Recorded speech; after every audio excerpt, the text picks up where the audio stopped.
So class, in this video we're going to talk about the non-current or long-term liabilities. The learning outcomes for this reading includes determination of the initial recognition, initial measurement and subsequent measurement of bonds. B is describe the effective interest method and calculate interest expense, amortization of bond discounts, premiums and interest payments.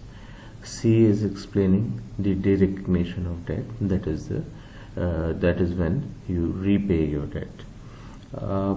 Then we are going to talk about debt covenants in protecting creditors.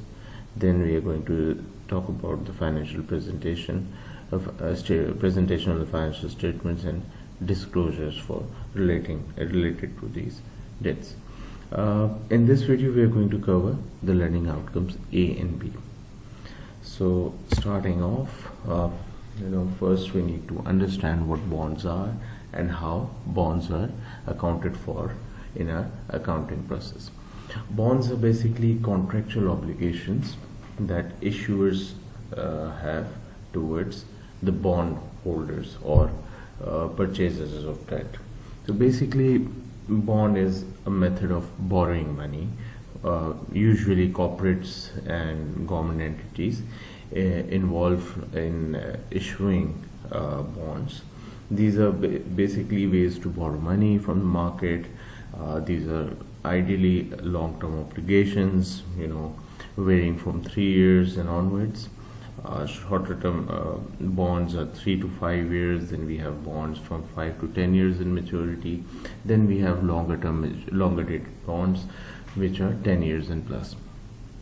So basically, whenever there's a company or a corporate issuing a bond, the terms that govern that issuance are set out in a document called indenture. Ideally, this would set out the amount that the company intends to borrow. The interest payments are also set out in the indenture, and then it outlines the rights and obligations of borrowers, rights for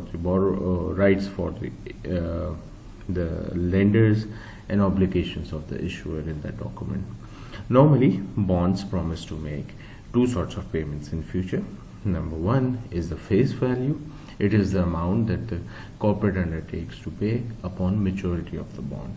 And then there is obviously a series of interest payments, which is also called coupon, and it recurs at a frequency. For example, a 5-year bond with annual interest payments would have 5 interest payments and 1 face value payment. And practically these 6 payments are effectively 5 for 4 years on every issuance anniversary. The issuer is going to pay coupon payment, and on the 5th year upon its issuance anniversary, it's going to pay face value and the interest payment together. So these coupon payments or interest payments are based on a stated interest rate, which is also called coupon rate. And market price of any particular bond is calculated using current market interest rates. So in order to understand, let's just go through an example on this. For example, let's say there is an issuer that is issuing a bond with a face value of, let's say, 1 million. Let's say that the face value of the bond is 1 million. Maturity or tenor, as we can say, is, let's say, 5, which is 5 years. And coupon frequency, it's, let's say, it's annual. So it's going to pay an interest payment every year, 1 interest payment every year. And coupon rate or stated interest rate is, let's say, 5%.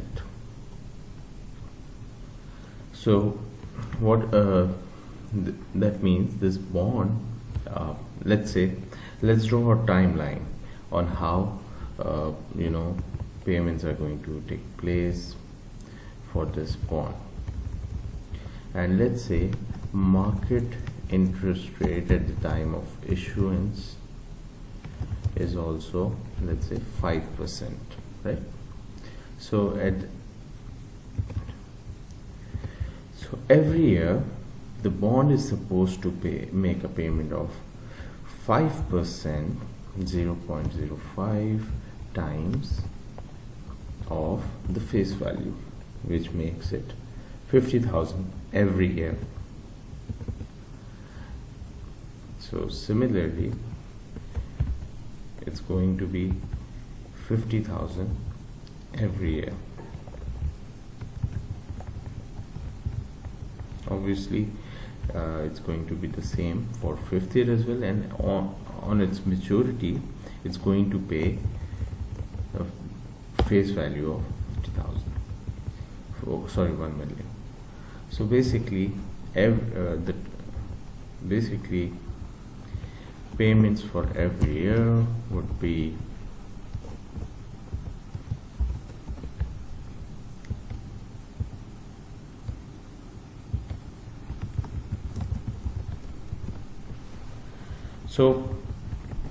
the price of the bond for which the issuer is going to issue this bond should be the present value of all these future cash flows associated with the bond, right? So in order to calculate the present value of the bond, first we are going to find out the present value of PV interest factor for each year. So it's going to be 1 divided by 1 plus the market interest rate, which is 5% raised to the power 1, because it's year 1. For year 2, 1 divided by 1.05, 5% is the market interest rate, raised to the power 2, raised to the power 3 over here, raised to the power 4, raised to the power 4, 1 divided by 1 plus 0.05 raised to the power 4. And similarly, we are going to have present value of cash flows will be 50,000, which is the cash flow at time 1, multiplied by the present value interest factor. This is 47,000.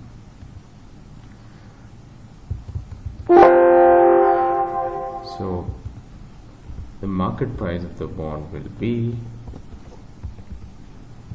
market price,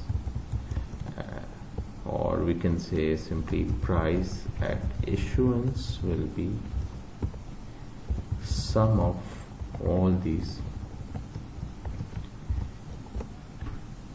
payments. So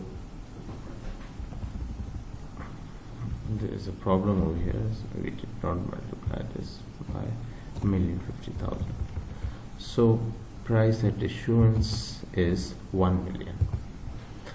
So a bond, we had a bond that was issued for $1 million face value with initial maturity of 5 years. It had a coupon frequency of once a year, which is annual. The stated coupon rate was 5%, and the market interest rate was 5% at the time of issuance. So we are going to have 5 coupon payments of $50,000 each on every issuance anniversary, and at the time of maturity we are going to receive $1 million, which was the face value of the bond. So for each year the cash flows were 50,000 for year 1 to year 4, and 1,050,000 for 5th year. The breakup of this is 50,000 as interest payment and 1 million as your face value. Then we calculated present value interest factor for all these payments. So basically the market interest rates at the time of issuance was also 5%, which meant the present value of interest vector would be 1 divided by 1 plus the market interest rate raised to the power 1 for year 1, and as we proceed for every year, the interest factor, the power in the denominator, the compounding periods increased to 2, 3, 4 and 5 respectively. Then we so the present value is calculated by multiplying the present value of interest factor with the present value interest factor with the relevant cash flows. For example, for time 1 we multiplied 50,000 with 0.9523, and for year 5 we multiplied 0.7835 with 1,050,000. So price at issuance came out to be 1 million, which is same as the face value, which tells us if upon issuance the coupon rate and market interest rates are same, the bond will be issued at face value. Similarly, let's go through another example. Let's say if a bond if a bond is with similar characteristics is issued, but the market interest rates were, let's say, 6% at the time of issuance. So the cash flows remain same because the coupon interest payments are determined using the coupon rate, which is still the stated rate at 5%, but the present value of interest factor is going to change to 6% for every year. So we are going to change this 5% to 6% in this working over here. So our answer is going to change. What do you think? Is the market price going to go up or is it going to come down? Obviously, when the market interest rates are higher than the stated coupon rate, the bond will be issued at a price less than its face value. So the bond is said to be issued at a discount. Similarly, if similar bond is, let's do another tweaking over here. Let's say the same bond was issued when the market interest rate was, let's say, 4%. So if I change this over here, and what I need to do is